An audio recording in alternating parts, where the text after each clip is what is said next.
This video is made possible by Brilliant. Learn complex topics simply for 20% off by being one of the first 200 people to sign up at brilliant.org/RealLifeLore. Of all the planets in our solar system, Mars is the one that appears to be the most habitable. Relatively speaking, it's not too cold, it's not too hot, and there's even a day and night cycle that is actually quite similar to our own, which means that timekeeping on Mars is actually somewhat close to what it is on Earth. But in many ways, it's also starkly different, and that's a problem that astronauts and colonists in the near future are going to have to face. The question is, how exactly close is the Martian timescale to Earth's? And will astronauts visiting Mars in the near future be forced into a completely new dimension of time? Perhaps first, it's important to discuss briefly what time even is at all. Time, when you think about it, is sort of a strange concept. In its most basic form, time is essentially just the progress of existence that appears to occur in an irreversible succession from past to present and on into the future. While the most widely used numeral system on Earth is the decimal or base 10 system, a system that most likely originated because it was easy for humans to count using all 10 of their fingers, ancient civilizations such as the Egyptians and the Greeks first divided the day into smaller parts based on a base 12 and base 60 system that we continue to use to this day. The base 12 system, coming from the fact that there are roughly 12 hours of daylight and 12 hours of darkness during each observed equinox, and 60 originating from, well, I don't really know. But it does divide pretty nicely with smaller numbers such as 10, 12, 15, 20, and 30, which may be why it was originally chosen. But all of this aside, what we eventually agreed upon was the fact that 24 hours did occur in a day, which is comprised of 60 minutes in each of those hours and 60 seconds within each of those minutes, except, of course, for the occasional leap second, which occasionally turns the last minute of the year into a 61-second minute. The problem that no ancient timekeepers ever thought about, though, is how would this system work among humans living on another planet? The system we all know of 24 hours in a day and 60 minutes per hour is specific to our current planet. So, how could a system like this that we already have end up correlating to Mars? Or rather, why even come up with a new system at all if the current one works just fine?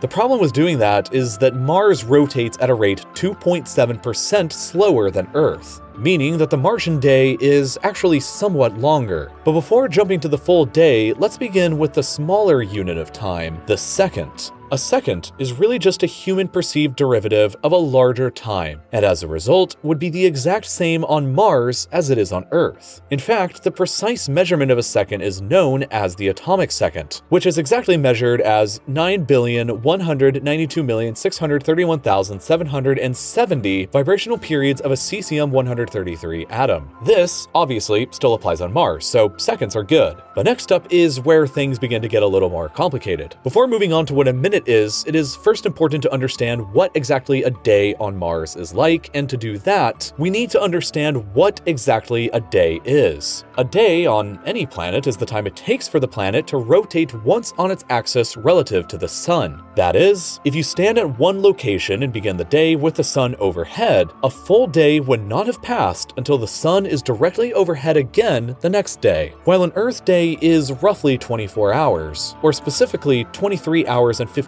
minutes to be exact, a Martian day, also known as a sol, is exactly 24 hours, 39 minutes, and 35 seconds long in Earth time. Now, going back to what a Mars minute is, a Mars solar minute will be 1/60th of a Mars solar hour, and a Mars solar hour will be 1/24th of a Mars day. So, after doing some quick math, we can determine that a Mars minute is actually equal to 1 minute and 1.5 seconds of Earth time, and a Mars hour is actually equivalent to 1 hour, 1 minute, and 39 seconds on Earth. Who wouldn't want to have a little extra time in the day after all? Now, the next unit of time to define after the day would be the month. On Earth, we use the moon to define this length of time, as it takes 29.5 days to complete the lunar cycle, which conveniently breaks the year down into roughly 12 equal parts. However, on Mars, it's not quite that easy. Mars actually has two moons, Phobos and Deimos, and these moons are almost nothing like ours. Phobos, for instance, orbits just 3,700 miles above the surface of Mars and whips around it 3 times every single day. And Deimos, on the other hand, while it is more distant, it still only takes 30 hours. Now, unless we wanted to have literally hundreds of months in the year, using these moons as a relative reference is just not going to be practical, and therefore, it was determined that it would be best to just divide the Martian year into 12 equal parts, pretty much just like we do on Earth, thus granting a relationship between the Mars month and the Earth month to be much closer together. But what really starts to get crazy, however, is when we add up these months and begin to compare the Earth year to the Mars year in its entirety. In astronomical terms, a year is the time it takes for a planet to make one trip around the sun, while the Earth takes roughly 365.25 days to make this journey. Hence the leap year every 4 years. The Mars year is nearly double that time at 687 Earth days, or converted to Mars days, 669.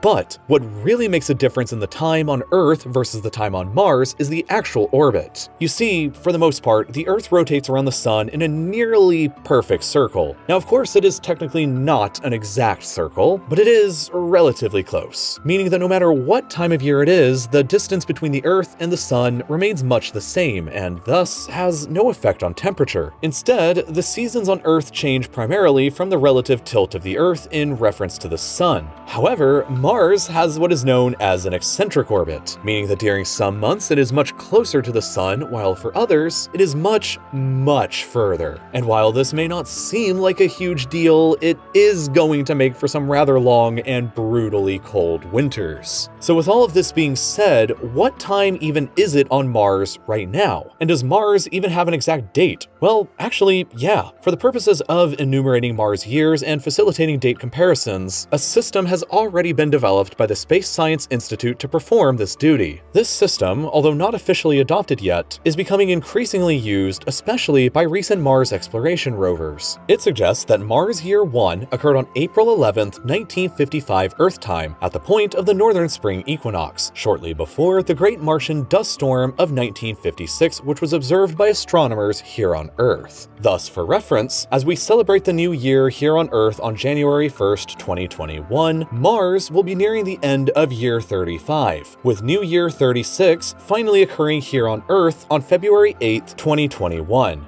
As humanity continues to reach further and further out into the solar system and beyond, it will become necessary to adopt new ways of telling time just like on Mars. While early Mars rover missions used a rather primitive time system where they would literally just pause their clocks at midnight for 39 minutes in order to account for the time difference, more recent rover missions have begun to use what is increasingly becoming known as Mars Universal Coordinated Time, or MUCT. MUCT is very similar in nature to how Universal Coordinated Time, or UTC, works on Earth. It is defined as the mean solar time at Mars's prime meridian. Much like how Earth has a prime meridian marking for which Universal Coordinated Time is based off of, Mars has a meridian that was first proposed way back in 1830 to be exact, and is marked by a crater known as Airy-0, which is sort of funny because this was essentially 50 years before the prime meridian was established and agreed upon on Earth at the International Meridian Conference back in 1884. Now, all of these problems with keeping track of time on Mars might not matter so much now,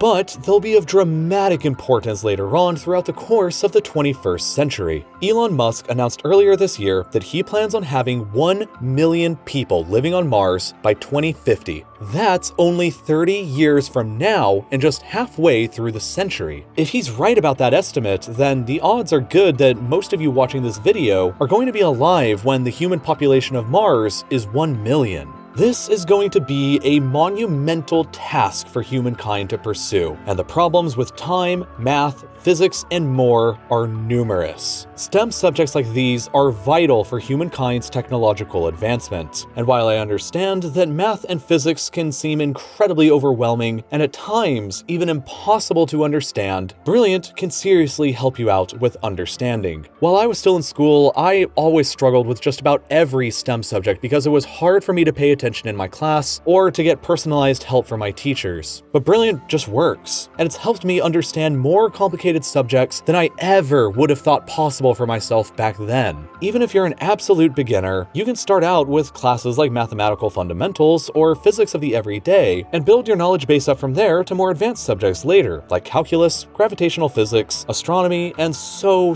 much more. Brilliant breaks down complicated subjects like these into easy-to-follow, bite-sized chunks that'll engage you with interactive challenges, clear steps, storytelling, and problems to solve. And if learning about pure math isn't your thing, you can still learn how to do a whole bunch of other stuff, like how to build a solar panel, how to build a neural network, or even just getting started with coding or computer science. You can even do all of this on the go in small chunks with their mobile app, or if you're tight for time, you can complete their daily challenges to learn a little bit new every day in whatever small free moments you get. Whatever STEM subject it is you're interested in or maybe struggling with, and regardless of your experience level, there's something for you over at Brilliant. And best of all, you can sign up completely for free right now, and if you're one of the first 200 people who go to brilliant.org/reallifelore or click the link down in my description, you'll also get 20% off of your annual premium subscription. And as always, thank you for watching.